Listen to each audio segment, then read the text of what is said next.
All right. Give me a mic check there, George. Grab that mic. There you go. Prestige worldwide.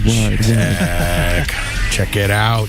George Hammel, our guest in the studio. George, it's good to see you again. How are you? I'm doing awesome, Frank. How are you? I'm doing just fine. Let me give listeners a little background on you if they're not familiar. George Hammel is a racing legend here in Southern Arizona. What year did you suffer your injury? I don't know about racing legend, but I do love racing. I know. The injury that I had happened back in 1998, so ages ago. Oh, okay, yeah. But that left me paralyzed from the waist down. Yeah. They call it incomplete paraplegia, where your spinal cord is not completely severed. Okay.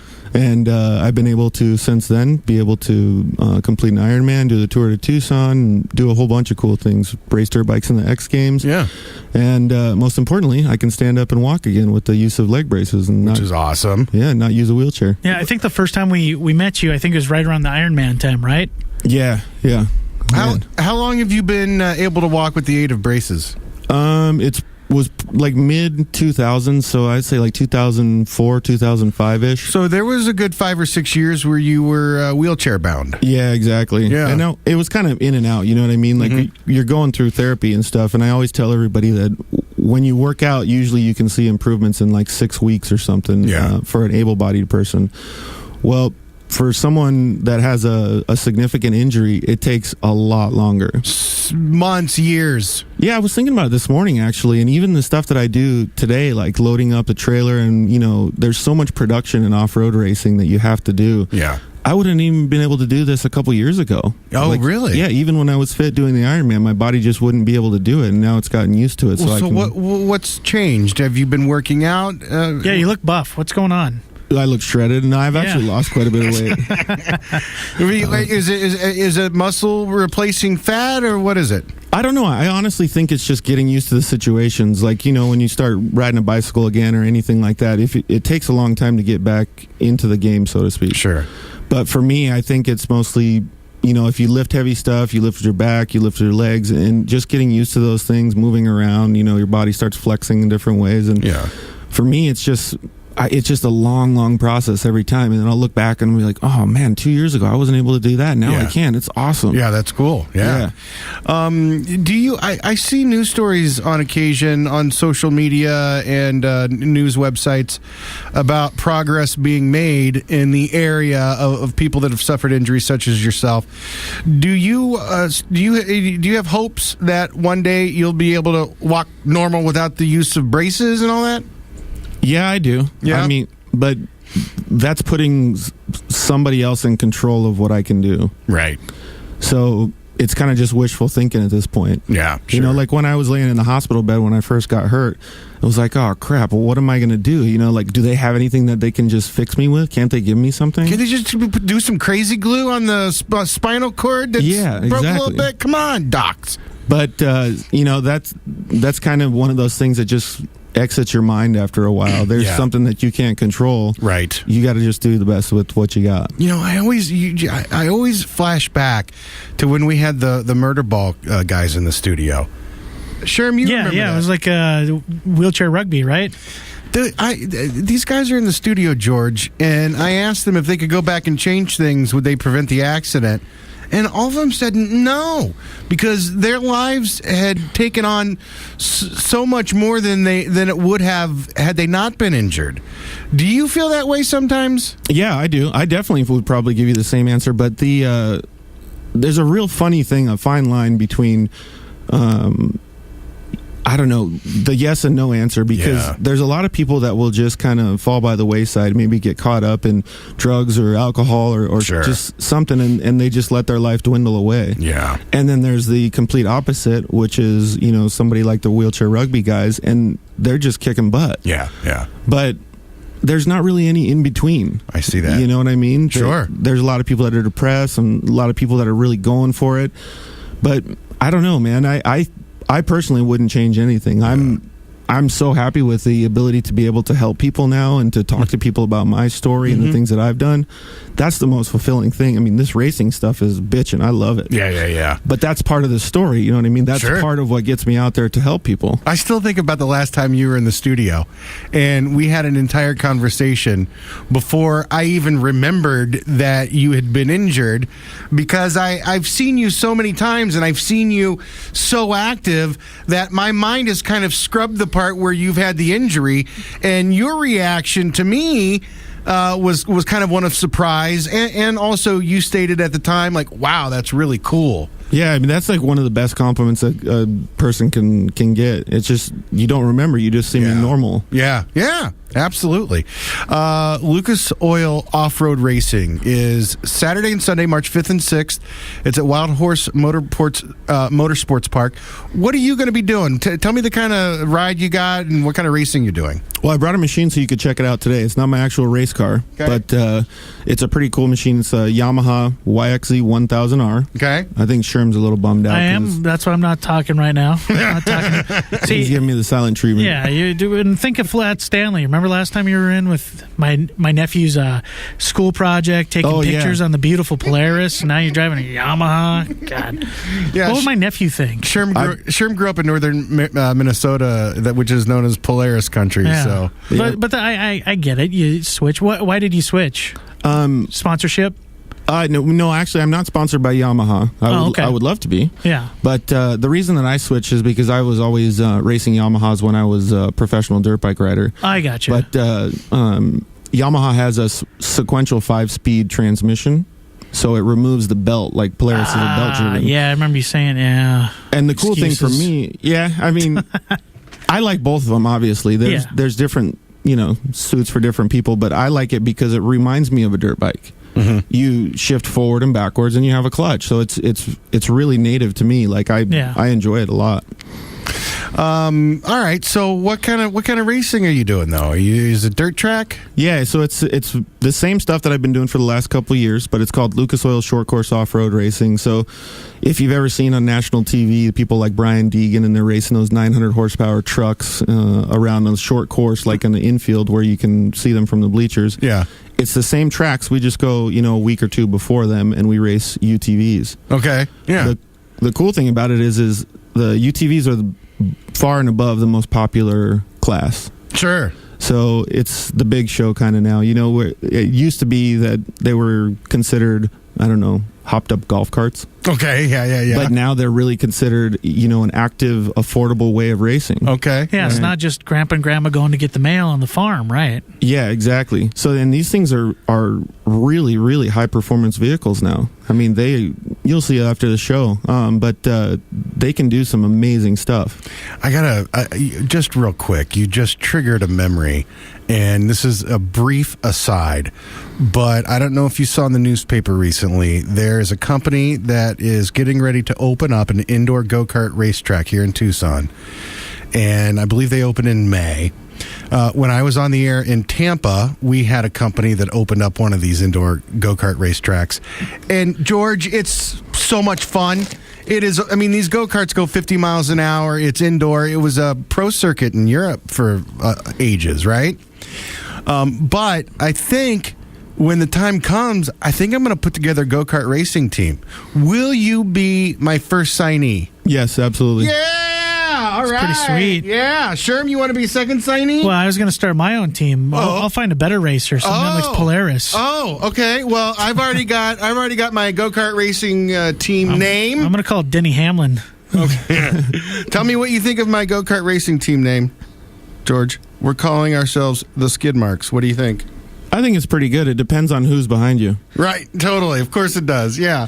All right, Sherm, good luck. I've got George on my team. Sounds good. So what are you doing to prepare for this event, March 5th and 6th? Well, I've got to get the vehicle ready. We had a couple races these past few weekends, and the steering rack on the race car broke, so we're going to have to fix that. What, does that happen in the middle of the race? Yeah, unfortunately for me, it happened towards the beginning of the race, and I was out in the desert by myself for like 4 hours. Wow. What? How far are you from crew and pit and all that goodness? It wasn't very far. I think it was 8.5 miles or something. Jesus, well, not very far. Well, the problem is it's on desert roads and there's a race going on, so you have to wait till the race is over. So I was stuck out there trying to MacGyver stuff. I even was trying to put my seatbelt harness around the tie rods and steering rack to make it back, but it just didn't happen. Do you have radio communication with anyone, or? Yeah, and cell phone as well. Yeah. So you're able to get rescued, and they have people standing around too that will help you if need be. Right. All right. Your diet doesn't change, does it? What do you mean? Before a race? Yeah, because we talked to like MMA fighters. Their diet changes. You know, they're in training. They got to make weight, right? Right. Yeah. You don't have to make weight or anything, do you? Actually, you do. So there is a weight consideration, but they have I don't know what you want to call it, a sliding scale. So it's 1,725 pounds for the Yamaha with the driver in it. Okay. So if let's just say that the driver wants to eat donuts in the morning, you can take like a gallon of gas out of it and compensate. Really? So what's the max weight? 1,725 is the minimum, and there is no maximum. Oh, okay. All right. So if you're a 250-pound guy, it's okay. Yeah, you just have to take everything out of the car. Wait a second. I think you said it was a minimum weight. Yeah, minimum of 1,725. So if you're 250 pounds and the car weighs, 1,500 pounds, then you're 25 over right there. I'm confused. Yeah, I'm confused too. I thought you said a minimum weight, not a maximum. Right. So the minimum weight of you and the vehicle is 1,725 pounds. Okay. If you're 200 pounds and the vehicle is 1,550, that's 1,750 pounds. So So are you saying there's a maximum weight? Because you said minimum. Right. I'm still saying minimum. I'm confused. Yeah, I'm confused too. That's weird. I don't know why I'd be confused. I don't know why I'm so confused by numbers. Well, the vehicle and the driver. Well, I know how it adds up. Yeah, the minimum weight is 1,725 pounds. Okay, all right. So let's assume the vehicle weighs 7. I really want to figure this out. The vehicle is about 1,550 pounds. Okay, 1,550, right? Mm-hmm. So let's say you weigh 200 pounds. Yep. You're golden. Yep. Okay. Let's say I weigh 250. Mm-hmm. I'm not golden. You got to take gas out. Well, you don't have to meet that. You can be over. Oh, you can be over. Right. Yes. Okay. Yeah. So but then you're going to lose. Because you're slower. Yeah. Okay. All right. That makes sense now. Because when I was doing indoor go-kart racing, there was a 17-year-old girl that weighed all of 100 pounds who would just kick everyone's ass. Yep, absolutely. And that's the same way it goes here because it's spec racing. You don't have the ability to modify the motor, so you can't have more horsepower. Gotcha. Yeah. All right. So if I want to do good with my go-kart racing team, I should be meeting weight. I should be dieting and all that stuff. Or you can just figure out how to pull the lever a little harder in the back, make it go faster. What's your best finish in a race with this type of racing that you'll be doing March 5th and 6th? I think I got a second or a third. I haven't been able to stand on the top of the podium yet. But Not yet, but I think it's coming soon.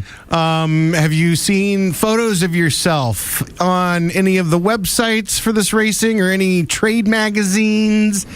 Like how far out there is George Hamil's name getting in the biz? I'd like to consider it pretty far, but I think that there's a lot of growth that can still happen. Sure. I think a good thing about myself is that I can expand to a little different media and a little bit different coverage because I'm not just a racer, Right. I'm able to talk to people. Like I said, what I really want to do is be able to share my story with people so that I can try to motivate people and see if we can get more people to walk around and out of wheelchairs. So you're not only on the racing circuit, but you're soon to be on the motivational speaking circuit as well. Yeah, I've been able to talk to schools and stuff, and we put together a program where we can bring out individuals that are disabled, if they're in a wheelchair or they've had some sort of significant injury, and we bring them out to the track and we're able to, have them sit with us for the day. Would you consider bringing out kids that are bullied, like redheaded boys and stuff? Yeah, absolutely. What if they're like 44?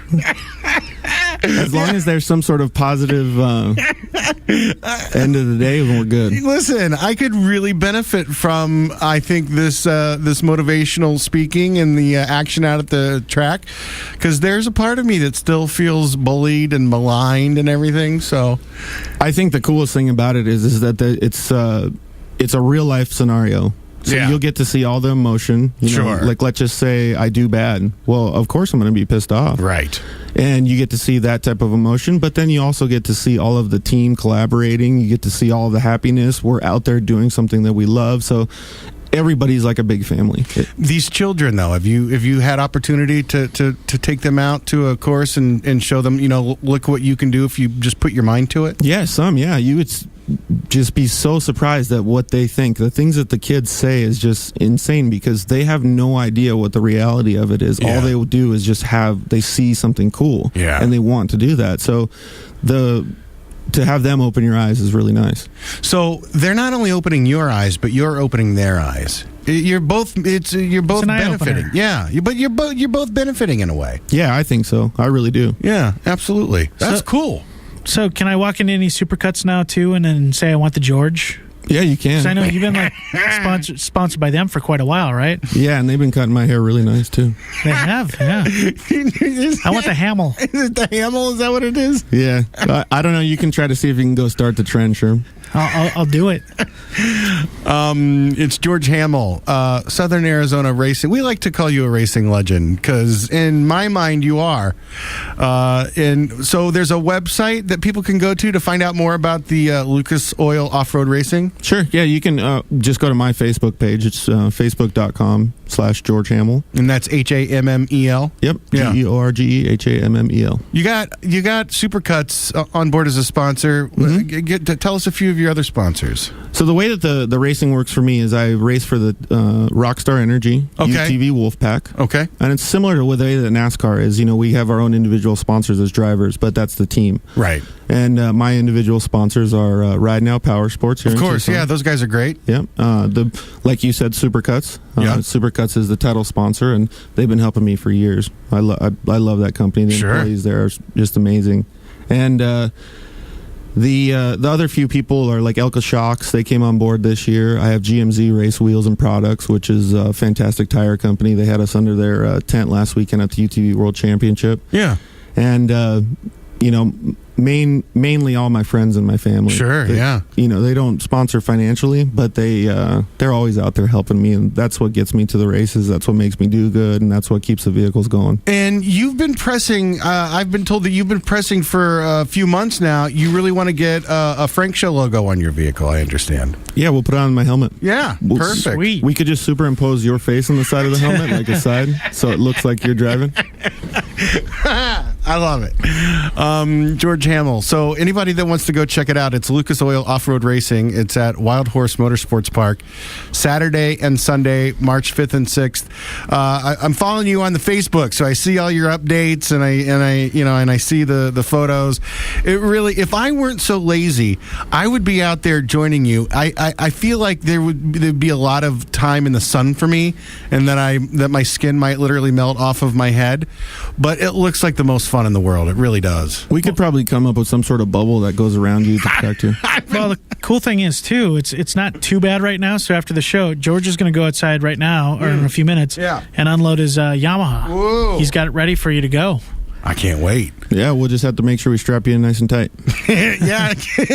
Is there enough room in that seat for me to fit my white ass in there? Yeah, it's got plenty of room. It's even got cup holders if you want to bring your soda. Did you bring the lube to grease my hips up? I think you'll be good to go. George Hammel, we always love seeing you, man. Thank you for coming in. Yeah, thank you guys for having me. I really appreciate it. Is there an expression in racing similar to acting, like break a leg or anything like that? Oh, you definitely don't want to break anything in racing. Yeah, no, I know, but is there an expression that... Lube a shock? I don't know. How about hammer down? Hammer down. All right, George. Thanks for coming in. Thanks, guys. Good luck. It's the weekend, Saturday and Sunday, March 5th and 6th. Lucas Oil Off-Road Racing. It's 9:28. We'll do some headlines in a few moments. Don't go away.